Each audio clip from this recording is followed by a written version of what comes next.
I was replacing Jack and Linda's roof, saving them $12,000 in labor costs. Jack recorded me from the yard and shared the video with everyone.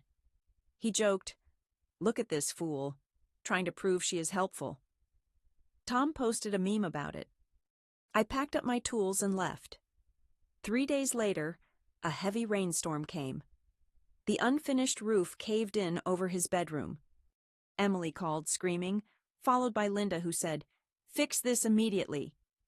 For 3 full days, I tore off shingles under the scorching heat of 90 degrees Celsius, while Jack and Linda stayed inside with air conditioning, watching me from the kitchen window. They never offered me a drink or brought me a sandwich. Not once did they ask if I needed assistance. I worked alone on that roof without pay, trying to save them from spending $12,000 on labor.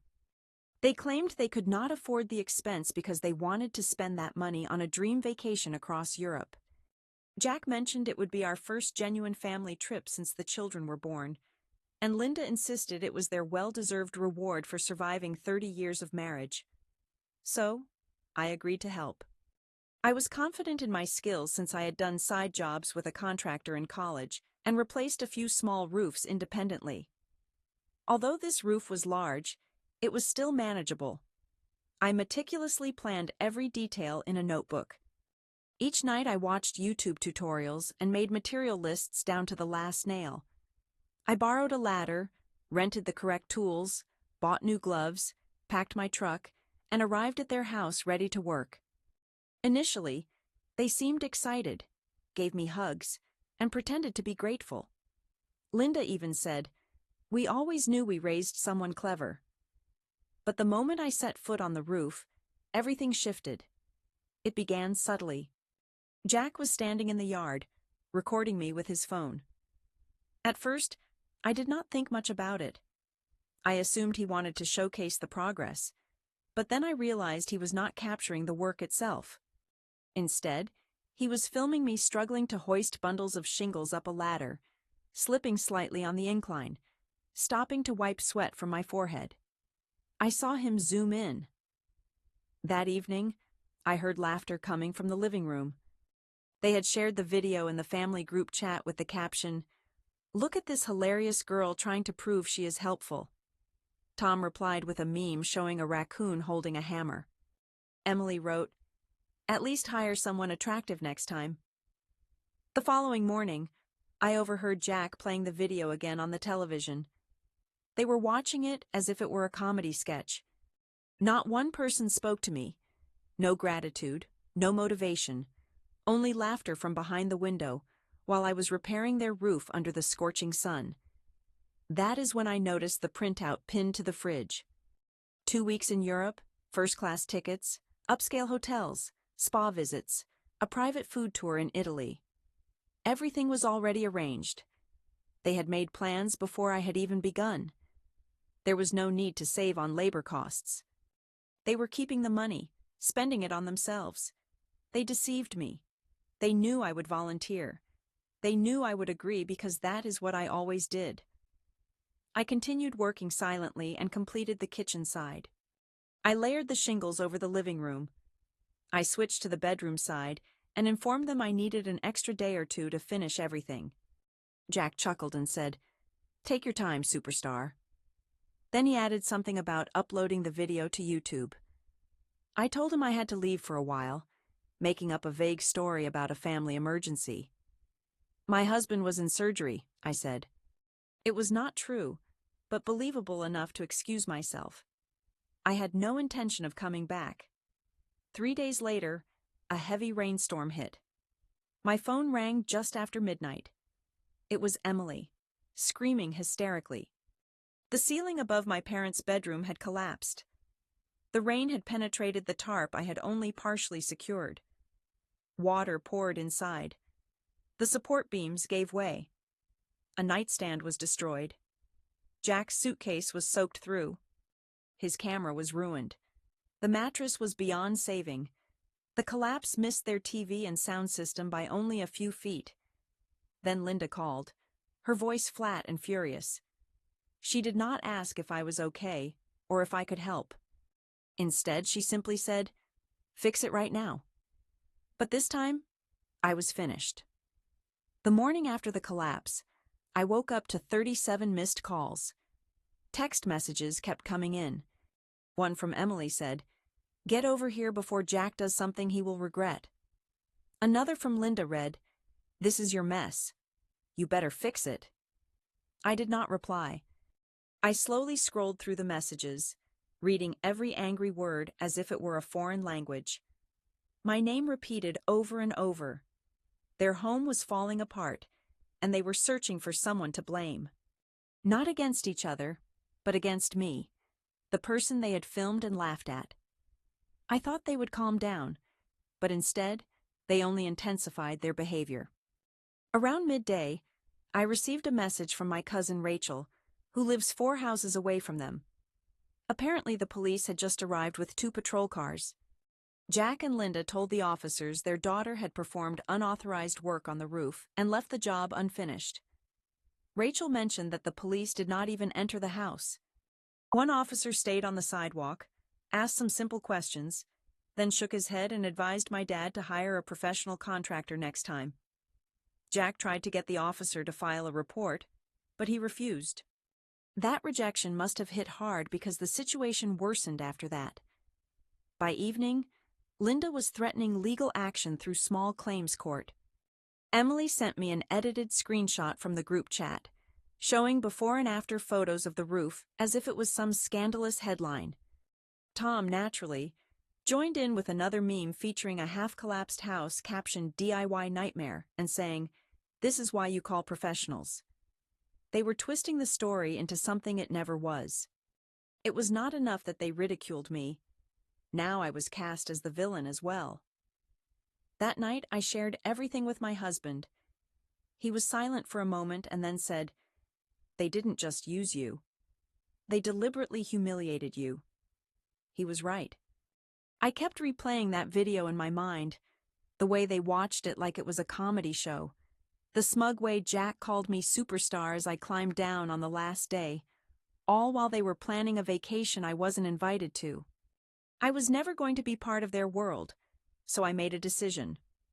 I wrote a check for $15,000 and sent it the very next day. It was more than what they lost, more than the value of the job. There was no letter, no explanation, only a check. I assumed that once they cashed it, they would repair the roof quietly and move on. I was mistaken. 4 days later, I received a voicemail from Linda. No introduction, just her shouting. She said they were reviewing some old receipts and noticed I still owed $2,000 I had borrowed 5 years ago. She mentioned they were contacting their bank and might cancel the deposit until everything was resolved. That debt I had repaid in full within 6 months, on schedule, and they were aware of it, but facts did not matter to them. They wanted control. That check was not interpreted as a gesture of peace. Instead, it was seen as a sign of weakness, proof they could pressure me further. Then Jack left a voicemail. It was brief but worse. "You think you can just walk away from this? We are not finished with you, Audrey. You owe us." It was no longer about money. It never truly was. I did not return the call or send a message. I just sat on the porch that night with my husband, and we talked. He said something unforgettable. "You gave them everything. They gave you nothing, not even simple respect, and now they want even more." He asked if I was truly done. I did not answer immediately, but I knew the truth. The silence after blocking them lasted less than 2 days. I thought maybe they would finally understand. The message made it clear to me that the check marked the end of it all. I had finally drawn a boundary they were not willing to cross. Yet on the 3rd morning, I opened my inbox and found a lengthy email from Jack, titled, "Read What You Owe Us." It resembled a declaration. 3 sections were in bold type, 2 entirely in uppercase letters. He claimed I had disrespected them, made them appear foolish, embarrassed the whole family, forced them to hire costly professionals, and worst of all, acted as if money could mend the damage I had caused. He wrote that the check was an insult, that it felt like I was trying to pay away my guilt, and that this sort of conduct would not be accepted in their family. He concluded with, "We are weighing our legal options if needed." Attached were pictures of their recently repaired roof, fixed just 2 days after cashing my check. A group of skilled workers in uniform stood near newly placed shingles, all neatly arranged on the driveway. The caption stated, "The way it should have been handled from the start. No thanks." There was no recognition that they could afford this only because of me. Just blame. Endless blaming. I sat alone at the kitchen table, staring at the screen, and for some reason, I began to laugh. Not out of humor, but because it was so predictable. I could have composed the same email myself. It followed the exact pattern they always used. They twisted the story, erased any help I gave, and shifted all the responsibility onto me. But that week felt different somehow. Out of the blue, my cousin Eric reached out to me. It had been years since I last heard from him.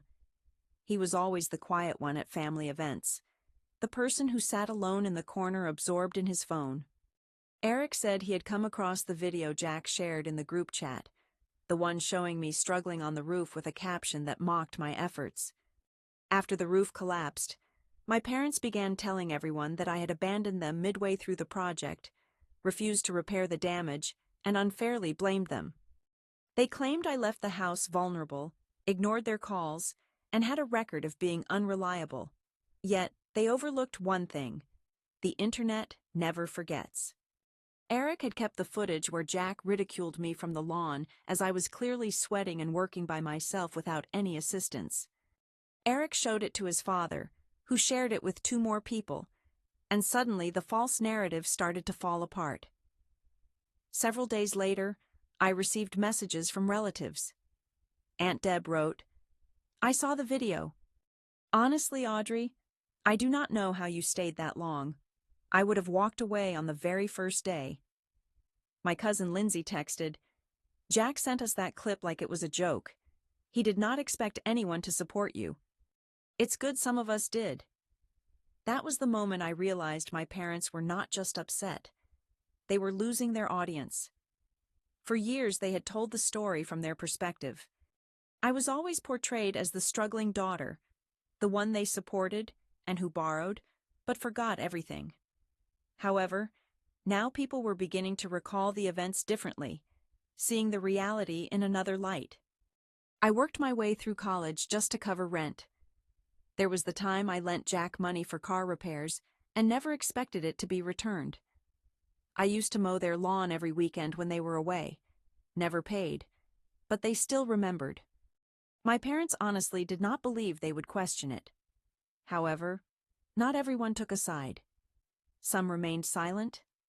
Others claimed it was simply a misunderstanding. Tom, the relative known for posting memes, went quiet and hasn't said a word since the roof collapsed. That silence almost felt better than receiving an apology.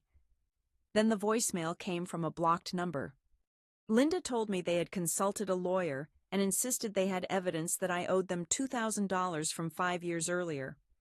She stated they were fully within their rights to pursue legal action, and that if I didn't admit to the debt, they would file a claim with the county. She concluded by saying, "Everyone agrees you need to make this right." Everyone. That word hit me like a harsh blow. Later that night, I played the voicemail for my husband during dinner. At first, he said nothing but set down his fork, opened his laptop, and began typing. When I asked what he was doing, he simply replied, "Creating a list. Every favor, every dollar you repaid, every errand you ran, every hour you spent fixing that roof.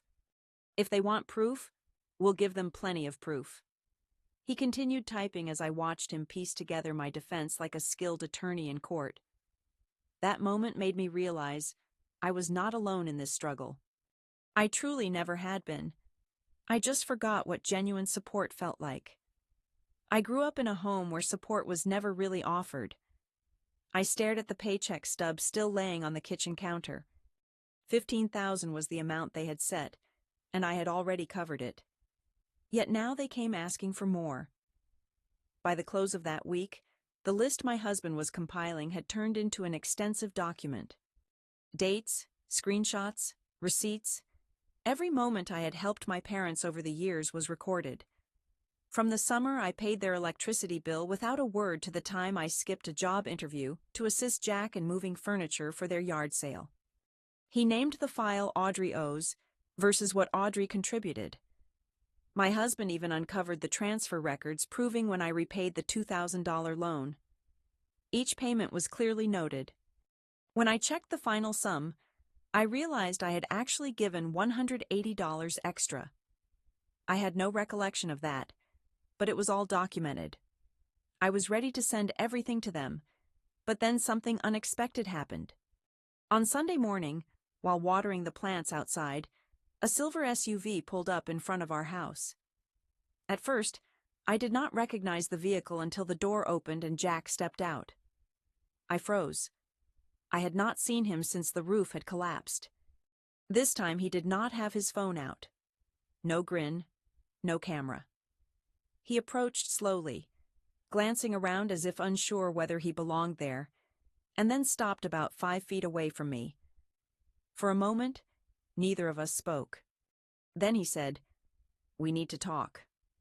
I asked how he had found my address. He replied it was Emily who had given it to him. Ever since she helped us relocate, I nodded slowly and rested against the fence. I told him I doubted that talking would make any difference. He ignored my hesitation and asked if we could sit down together. I declined firmly. So he stood there, sweating, and said he did not want things to escalate out of control. Those were his exact words: escalate out of control. He acted as if everything was just a big misunderstanding. He mentioned that maybe people had overreacted, but I needed to recognize how tense the situation was. He explained that the vacation was not just a simple getaway. It was a way to celebrate overcoming a very tough year. He said the check I sent caused confusion because it seemed disrespectful. Then he said something that pushed me beyond my limits. He told me, "You used to be so thankful. What changed?" That was when I walked back inside. I left him standing in the yard without slamming the door or saying anything. I just went straight to the kitchen where my husband was watching from the window. He asked if I was all right. I replied, "Not yet, but I will be." I thought that would be the end of the matter, but it was not. That very night, someone tried to break into my truck. Nothing was stolen, but the lock had scratches and the glove compartment was left open.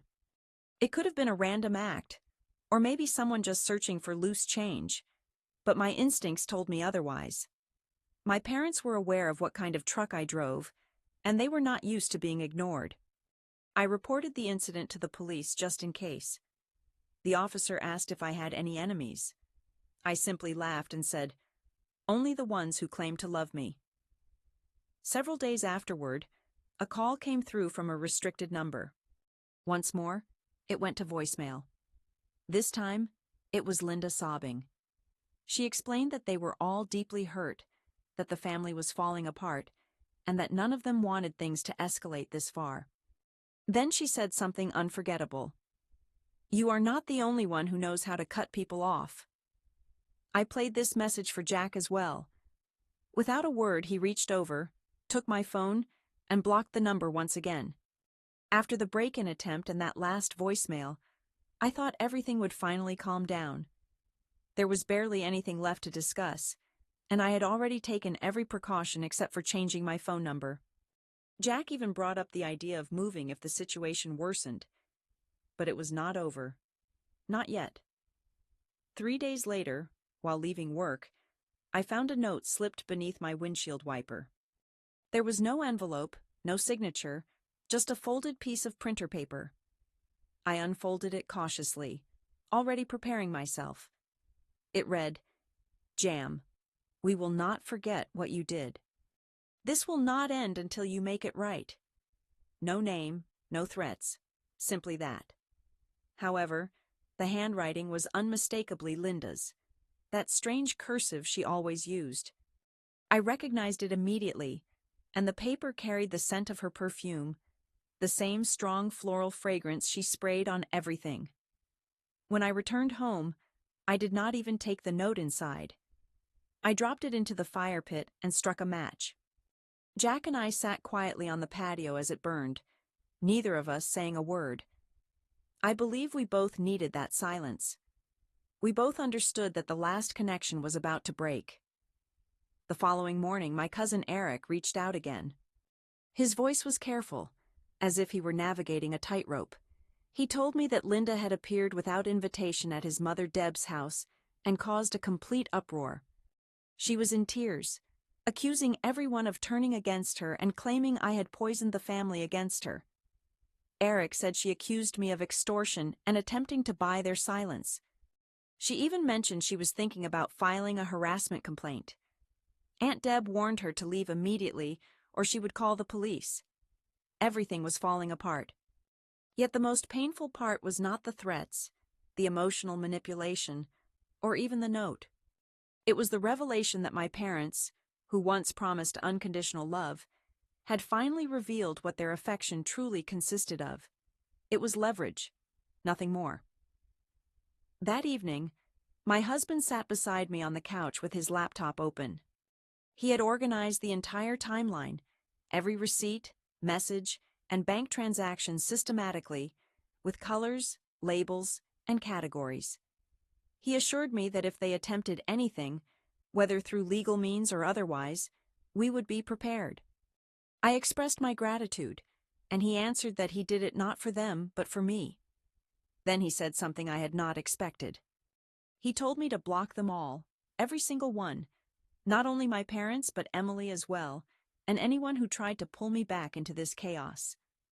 I hesitated, not out of disagreement, but because I realized how long I had waited to hear those words. I began with my sister, then a few cousins who had remained silent, followed by the group chat, where I took decisive action. I removed myself completely and silenced every conversation thread. Ultimately, I blocked Jack and Linda on every possible platform, including email, phone, social media, and even the shared cloud folder where Linda used to upload family pictures. I erased everything and felt no remorse. Instead, I experienced a profound sense of relief. It was not about seeking revenge or achieving justice, but about preserving my own well-being.